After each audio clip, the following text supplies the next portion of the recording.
নমস্কার দর্শক বন্ধুরা, এক্সট্রা টাইম বাংলায় আপনাদের সকলকে স্বাগত। এই মুহূর্তে আমরা রয়েছি জোহাদির প্র্যাকটিস গ্রাউন্ড 1-এর সামনে, আর অনুশীলন কিন্তু করছে মোহামেডান স্পোর্টিং ক্লাব। এবং আমরা দেখেছি মোহামেডান যখনই তাদের অনুশীলন গ্রাউন্ডটা চেঞ্জ করলো, আগে তাদের মাঠে করতো আর এখন জোহাদিতে আসছে, তারপরে কিন্তু দ্বিতীয় পর্বে ফর্মে ফিরেছে। গত ম্যাচে রাজস্থানকে 5-1 গোলে হারালো, আর এবার কিন্তু সামনে ট্রাউ এফসি। আর ট্রাউকে হারানোর জন্য কিন্তু একেবারে খোশ মেজাজে প্রস্তুতি সারছে আন্দ্রে চেরনিসভের ছেলেরা। এবং অনুশীলনের শুরুতেই দেখা যায় কিন্তু কোচ আন্দ্রে চেরনিসভ বাঙালি মিডফিল্ডার তন্ময় ঘোষের সাথে আলাদা করে কথা বলতে ড্রয়িং বোর্ডে কিছু বোঝাচ্ছিলেন, হয়তো স্ট্র্যাটেজি বোঝাচ্ছিলেন। এবং এতে হয়তো স্পষ্ট যে হয়তো তন্ময়কে ট্রাউ ম্যাচে ব্যবহার করতে পারেন কোচ চেরনিসভ। অন্যদিকে অনুশীলনের কথা বললে প্রত্যেকেই বেশ ভালো মতো অনুশীলন করছিলেন, যদিও অ্যালেক্সিস গোমেস এবং সামাদ আলী মল্লিক তাদের কিন্তু সাইডলাইনেই দেখা যায়, যেটা একটা সম্ভাবনা ছিল হয়তো ট্রাউ ম্যাচে তারা হয়তো খেলতে পারতেন, কিন্তু সেই সম্ভাবনাটা হয়তো নাও হতে পারে। দুজনের চোট এখনও অবধি পুরোপুরি ঠিক হয়নি। এই জায়গায় দাঁড়িয়ে কিন্তু মোহামেডান কোচ আন্দ্রে চেরনিসভ কোন ছকে সাজাবেন সেটা এখন দেখার। নজর থাকবে অবশ্যই হ্যাট্রিক হিরো এডি হার্নান্ডেজের ওপর এবং অবশ্যই ডেভিড লালান সাঙ্গা। তবে আজকে অনুশীলনের সময় যখন নিজেদের মধ্যে পাস খেলছিল, সেই সময় ডেভিডের চোখে আঘাত লাগে, যদিও সেই আঘাতটা সাময়িক ছিল। তারপরে আবার কিন্তু অনুশীলনের নামে ডেভিড। এছাড়াও আমরা যেটা জানতে পারলাম যে কাসিমভ মোহামেডানের মাঝমাঠের অন্যতম ভরসা, তিনি কিন্তু ট্রাউ ম্যাচ খেলতে পারবেন না, তার কাঁধ সমস্যা রয়েছে, সেই কারণে কিন্তু ট্রাউ ম্যাচে খেলবেন না কাসিমভ। তো সব মিলিয়ে কিন্তু একটা জমজমাটি অনুশীলন হলো মোহামেডানের। চলুন দেখে নিই সেই অনুশীলনের কিছু বিশেষ মুহূর্ত।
আলোচনাই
স্টোরিটা হয়ে গেল আজকের জন্য।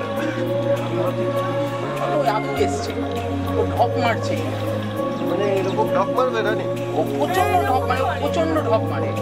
ও একদিন তোমার আইটেম টেবিলে আসার কথা ছিল, মাকে দিয়ে ফোন তোলা করালো। প্রথমে 12টার সময় আসবো বললো, 1টার সময় মাকে দিয়ে ফোন করলো, ওর বাবা অসুস্থ হয়ে পড়েছিল, বাবাকে নিয়ে হসপিটালে গেছে। 4টের সময় ফোন করেছি, ছেলে হাসতে হাসতে ফোনে কথা বলছে। বাবা মা নিয়ে বলাও যায় না, কিন্তু না না, আমি বলছি তো এইসব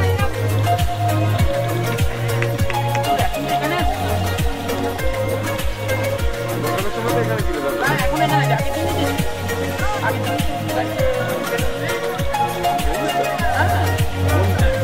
এই লাস্ট স্পেশাল ম্যাচ আমরা ওই মুক্তির সামনে যাই তো ওইখানে গাড়ি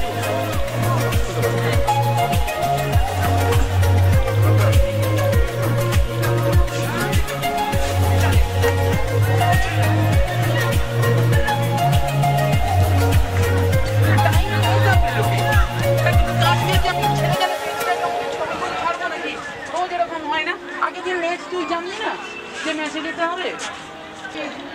3টে বলে 5-4টে আনছিস। তোমাকে বলে সাইজ তো আমি দেখলাম যে ওর নাম্বারটা বলে দিতে কোন নাম্বারে হবে, আমি সাইজ দিয়ে জিজ্ঞেস করলে ওখানে নিয়ে চলে আসবে। পুরো আসলাম আমি পুরো আসবি। হ্যাঁ বেলেগানের কাছে কিনে গেছি। তুই ওখানে গেছিস কেন রে? আমি তো চিনি না, কোনদিন আসিনি। তুই এগুলো তো জানতাম তুই এখন মাঠে কাজ করছিস, extra time.